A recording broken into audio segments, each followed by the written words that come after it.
জিন্দাবাদ জিন্দাবাদ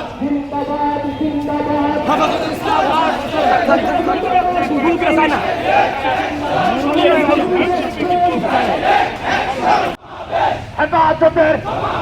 মামুনুল হকের ইসলামাবাদের জোনায়েদ আল হাবিবের আহমদ আলী কাসেমের সবাই মিলে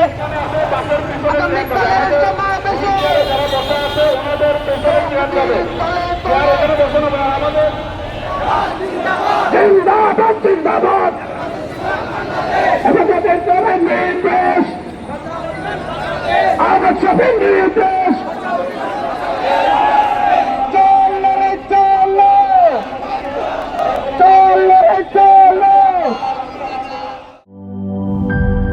লিলি হালাল বিউটি সোপ বিএসটিআই কর্তৃক সনদপ্রাপ্ত দেশের প্রথম হালাল বিউটি সোপ দীপ্তিময় উজ্জ্বল ত্বকের জন্য।